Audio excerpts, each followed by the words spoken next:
He's Darius Rucker, three-time Grammy award-winning country music star. We did have one of those Grammys, but he was told that he needed to have it back in his possession if he ever thought about winning another one.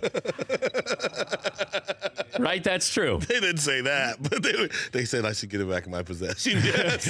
I was so proud of that Grammy, but that was a Hootie and the Blowfish Grammy. Yeah, that was like 95. That was Let Her Cry, yeah. Yeah, absolutely. So I was so proud of that Grammy, and all of a sudden, somebody from the Grammys must have watched, or somebody told somebody, hey, they've got that Grammy there. And next thing you know, we need to overnight this. I think if they wanted us to get that Grammy back to them immediately. Cease and desist. Darius performs tonight at the world-famous Apollo Theater for the first time, coincides with the release of the new album. When was the last time his fifth solo country album that drops tomorrow and will be #1 on the charts as well? What do you expect tonight at the Apollo? Oh, man, I don't know. I've never played a whole show at the Apollo before. I'm excited. Do you change your act because you're playing at the Apollo? Yeah, I did change the set list big time. Did you? Yeah. Are you going to do some James Brown? We're going to do some Temptations. That'd be good. That's just little Commodores. How do you think countries play at the Apollo? Not many acts have played there. I don't think there's ever been a country act to play there. There's going to be a lot of white people at the Apollo. Are you nervous? Yes, very nervous. This is when I was a kid. When I was a kid, we didn't talk about playing Madison Square Garden we talked about playing at the Apollo. Oh, you did. And here I am now getting to play the Apollo after all these years in the business. I'm real nervous. I'm excited. Where's the one place that really overwhelmed you? Was there another place that comes close? The first time we played the Garden. When we played Madison Square Garden, we had sold out 2 nights in a row, and that was, wow, we're playing the friggin' Garden. Yeah, that was crazy. What do people say to you on the streets? Like in New York? Oh, nobody sees. They don't say anything to you. They don't say anything to anybody in New York. If you say hi, they look like they want to stab you. So, Well, where do you get them, aside from South Carolina? Like, let's say you're walking some other place in America. Like anywhere in the rural areas all over the country. Like, I walk, like, California or in South Dakota, I was walking down the street just going to get some food, and I think 10 people stopped me walking in South Dakota. So, any of those rural areas where country music's pretty big, I get a lot. Do people sing your songs to you? They try to. they will try to, man. And like you just want to go Hercules. It's pretty funny sometimes. But do you try? You have to be polite. Oh, you're polite. But you want them to get it done quickly. Oh, yeah. Just sing the chorus. I don't need any verses. Just sing the chorus, man. When you get together, and I was wondering about this as you were coming in. When do you know a song is finished? Oh, when I get the what's considered the final mix to okay. No, but when you're done writing a song, like you go, okay, I'm done with that song. Like that, now I've got a period at the end or an exclamation point. It's really when you're sitting down and you get to that point to where, you got a bridge, or you're not going to put a bridge, and it's just, the song's done and you're finished, and you might edit it again later, but it's probably just right when you're finished, when you look at each other and go, yeah, that's it, let's move on. But why? It used to be that you had to write a song and it had to be 3 minutes long. That's the way it used to be for radio play. Yeah, still is. But can you write everything you want to write in a song for 3 minutes? That makes it hard. It's tough. And is country different, though, than Hootie and the Blowfish, where are you writing for 3 minutes, whereas the Blowfish, you might do something a little bit longer? Not really. You're right. You usually write the song and you hope it's, 3.5 minutes tops, but then sometimes they're longer, and you just figure if it's a single, they'll make an edit. I'm going to leave it. Or they just fade it out. Yeah, the fade out. Fade out's still big. I hate the fade out. Like, that's not fair. Big. Like, you could still be singing, they just fade it out. Exactly. Like that's not big, fair. Man. Hey, I want to get it on the radio. I'm good. Best 10 seconds, first 10 seconds of a song you ever heard? Oh, the best opening 10 seconds of a song I've ever heard is the opening of Hey Jude. It's perfect. It's absolutely perfect. Why? Because his vocal is like, you feel that song from the first time he says, Hey Jude, don't be. See, you're still trying to do a duet with Paul. I see what Paul. You're doing. Paul, you're perfect. I see what you're doing. He's my guy. Did you see where Billy Joel's having another kid?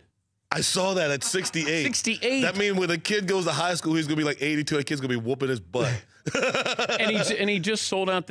How many days in a row has he played the Garden? 40 days. I mean, that's crazy. I know when Prince did the O2 Arena, I think he did like 20 consecutive shows. Yeah, I couldn't do like 20 consecutive shows at the Windjammer. Charleston and sell them all out. Where's the worst place you ever did a show? Oh, we played this place in Birmingham, Alabama. We played this place in Birmingham, Alabama called the Tip Top Club. It was, and we went on stage and it was a little That's not a gentleman's club. No, it wasn't a gentleman's club. Oh. It was a band bar, and we went in there and we outnumbered everybody. It was 4 of us, and the only people there were the 2 bartenders. I'm not exaggerating. There was nobody else there, and we still played. But it was. You played a whole show. played a whole show, man. But when did you start to see where all of a sudden it went from sort of nothing to everything? Oh, around 1990, 91, when we started playing those same clubs, and we'd show up, and like we showed up a month before, and there was 10 people there, and we show up now, and there's a line around the door, around the building. You knew something was happening. Then you guys became big. It started to get big at that point, yeah. And then you all of a sudden you could reach out to Dan Marino. My people. My people. But when did Dan know who you were? When we called him to be in the Only One to Be With You video.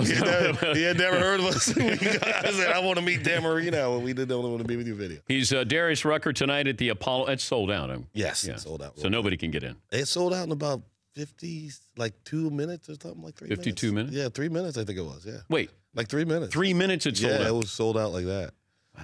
The release of the new album, when was the last time your 5th solo country album? And it is in stores tomorrow. Yeah, tomorrow. Favorite singer of all time? Ooh, good question. Not musician, just voice. Luther Vandross. Best voice ever. Oh, man, Luther. Big Luther? Or? Big Luther. I want Big Luther. Yeah.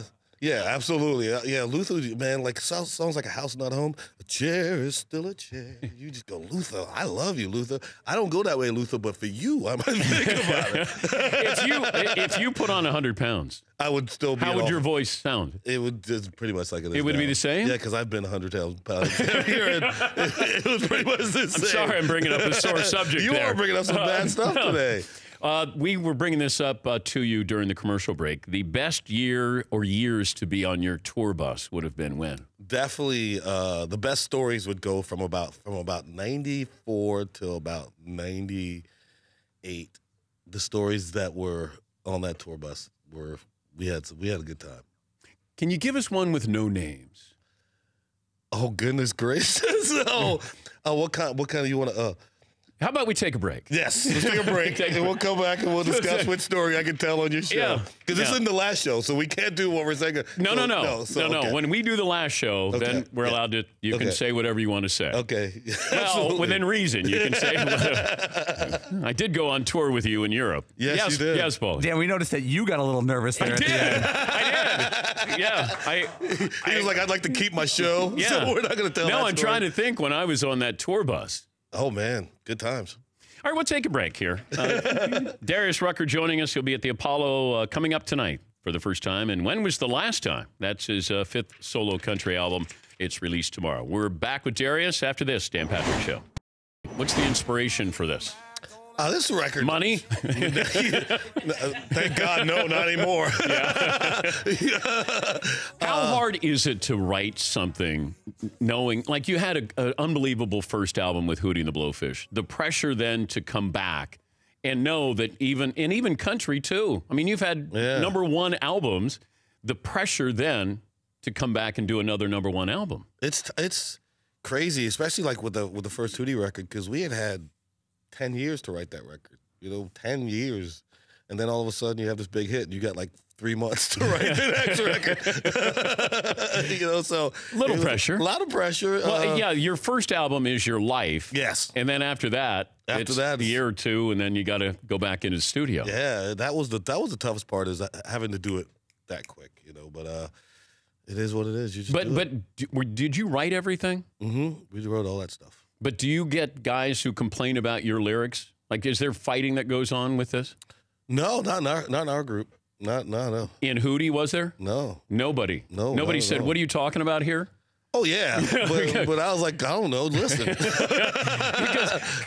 Because there were a couple of your band members who said, I'd say to Sony, the drummer, I said, "What is Darius singing about here?" And he goes, "I don't know." oh, I got that all the time. Like Mark will go, "I like the song. I have no idea what it's about, but I like it." When you see this, if you're watching now on the big screen that we have in here, a picture of you guys, Sony's got hair. You have a little bit of hair. I look at that, and all I see is, boy, we had fun that day. You did? Yeah, look at us, man. We're hammered. Look at our eyes, man.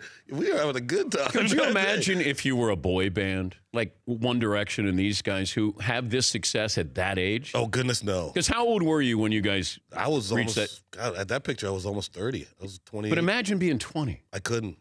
I can't.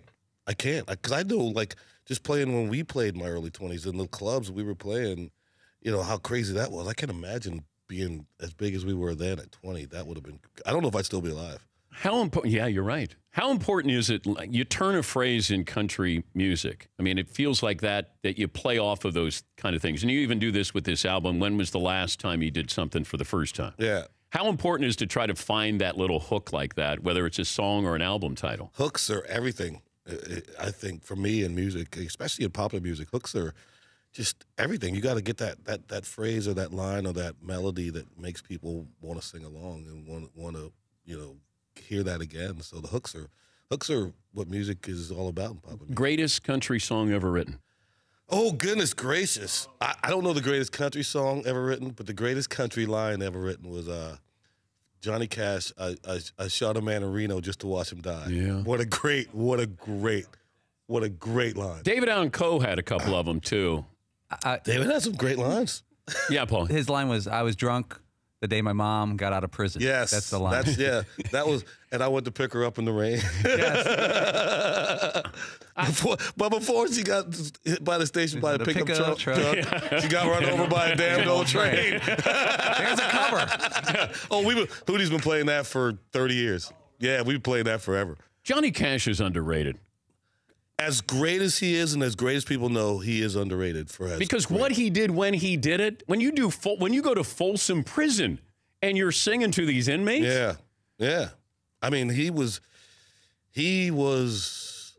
as iconic as you can be. The Man in Black. He was an amazing songwriter, amazing human being, I hear, and just a great singer. And yeah, I think he wrote the greatest line in country music history.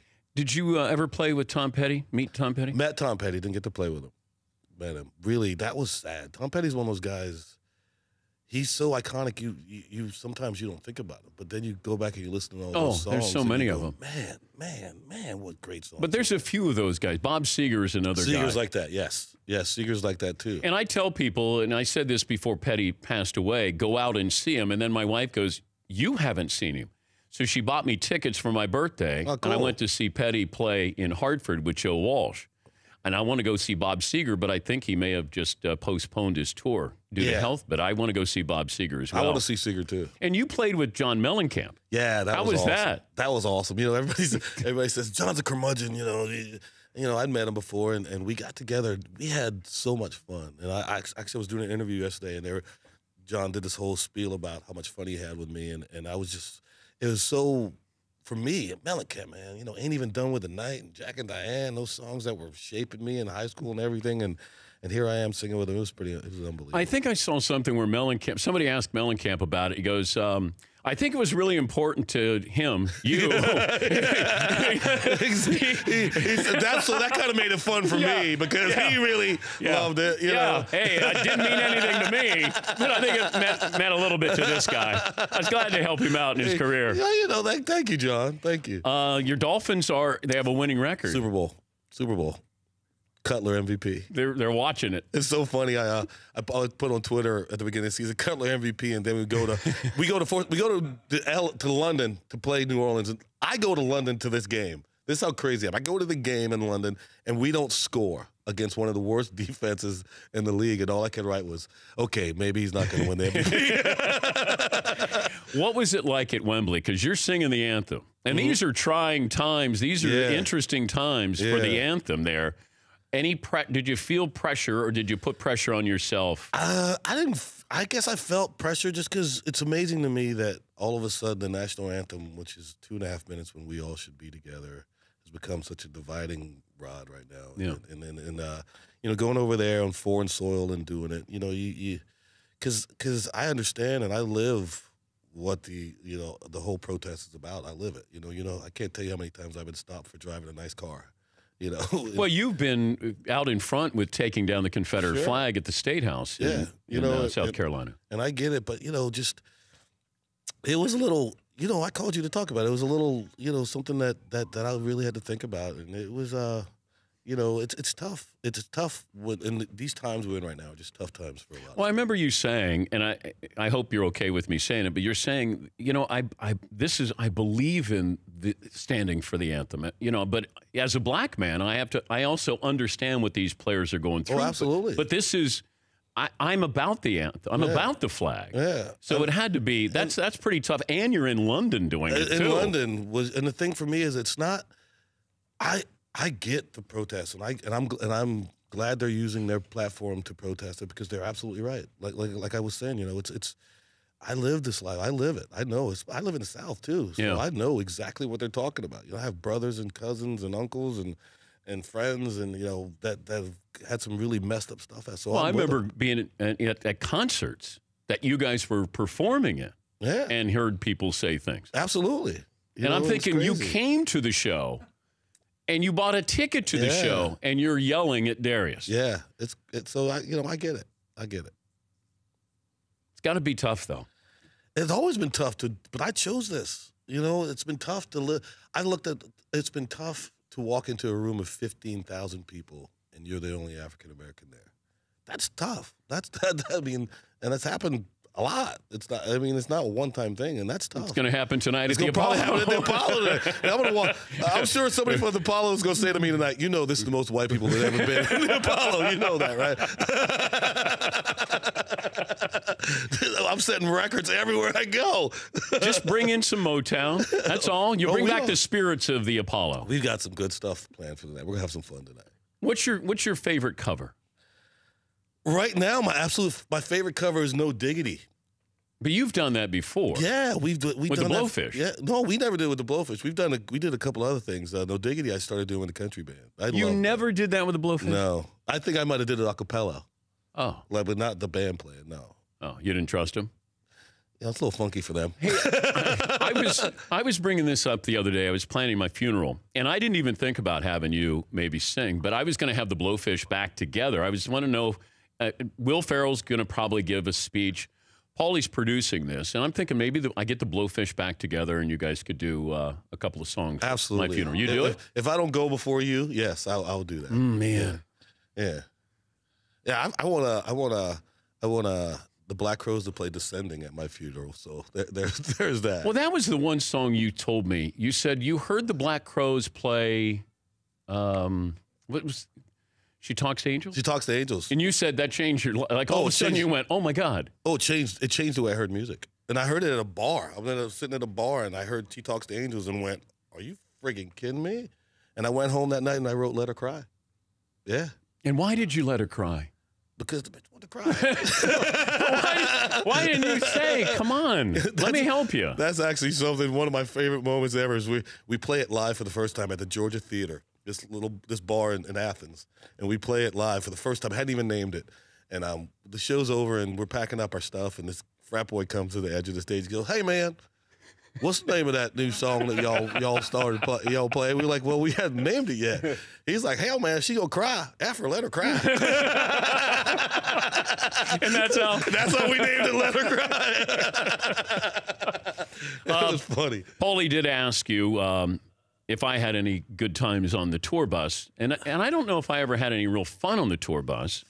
I just remember taking you guys down a couple times at a bar. The thing is, Dan, and you're probably not like this, but when we were younger, Dan felt his job was to show us that, yeah, you're rock stars, but I can go a lot harder than you. That's true. You believed in that so much. So we get together and almost pretty much every night we were with Dan, at some point I went, okay, I'll be right back. And they never saw me again.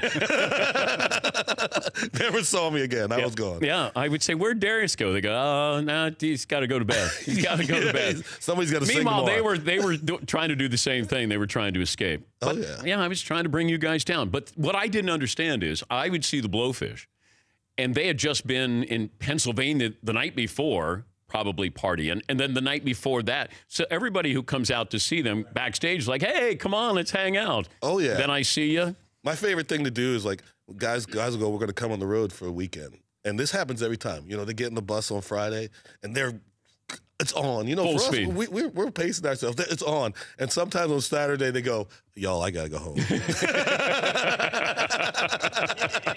It happens all the time. The new album, it is called You didn't even sing today. I know. Why? What happened? I don't know. Next time I'll sing 2 songs.